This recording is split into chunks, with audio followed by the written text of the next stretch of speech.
자, 그리고 이번 탄핵 심판 결과는 생중계로 선고가 되죠. 현재에서 생중계가 된 사건들을 그간 살펴봤더니 한 가지 공통점이 있었습니다. 화면 함께 보겠습니다. 모두가 다 미괄식으로 선고를 했다는 겁니다.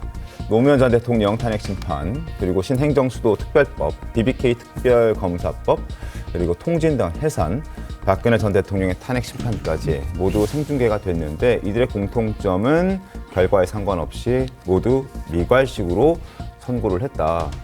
그렇다면 앞에 그 이유에 대한 설명이 한 20여 분간 이어지고 그 이후에 마지막에 주문을 읽을 것으로 우리는 예상해 볼 수 있다라는 건데 김 전 최고도 저렇게 보십니까? 어떻습니까? 이번에? 뭐 당연히 그렇게 되리라고 생각합니다. 이게 극단적으로 형사재판 결과처럼 네. 그 형사재판처럼 그렇게 선고하는 경우, 즉 주문을 읽고 이유를 설명하고 하는 것은 전혀 이견이 없는 상태에 있을 때 가능한 이야기고요. 이런 정도로 굉장히 그 치밀하게 다투는 상황이 되면 네. 그 당사자들의 주장, 그에 대한 재판부의 판단을 일일이 다 설명하면서 네. 그런 과정을 거쳐서 결과가 이렇게 나왔다.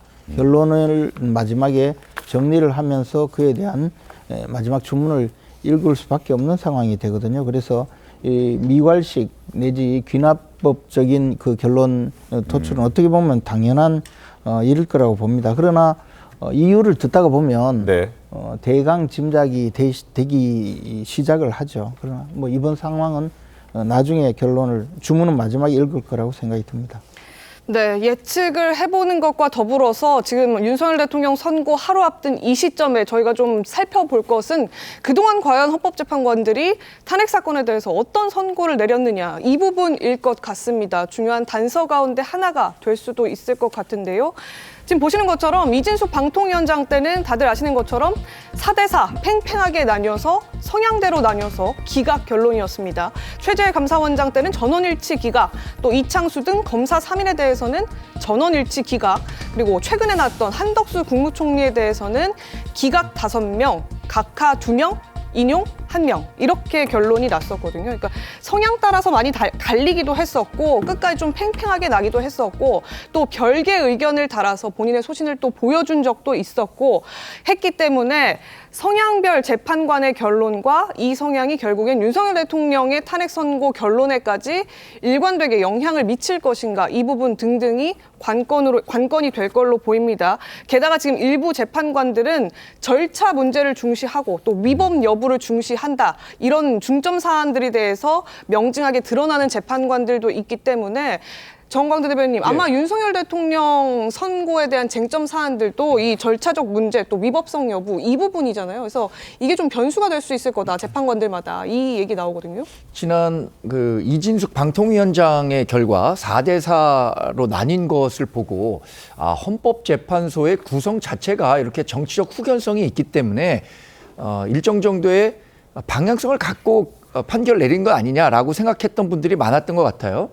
근데 저는 윤석열 대통령 파면과 관련한, 그러니까 주권자가 직접 선출한 사람들에 대해서, 선출한 그 윤석열 대통령에 대해서 파면에 이를 정도의 중대성이 있느냐 없느냐에 대한 판단은 그런 그 성향과는 완전히 다를 것이라고 생각하고요.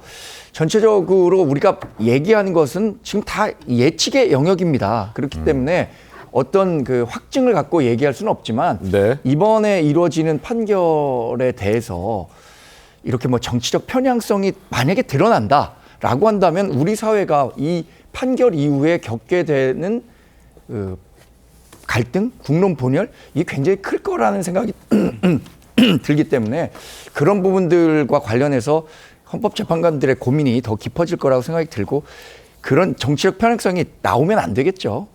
알겠습니다. 저도 좀 말씀을 잠깐 드리면 그 재판 결과들을 쭉 보여주셨잖아요. 저걸 보면 성향은 굉장히 제한적이라고 저는 생각을 해요. 예를 들어서 최재해 감사원장 재판을 한번 보세요. 그게 위법 사항이 있었음에도 불구하고 중대성 판단에 있어가지고 전부 다 기각을 시켰잖아요. 그러면은 성향이 그 진보적인 성향이 없어서 기각을 시킨 거예요?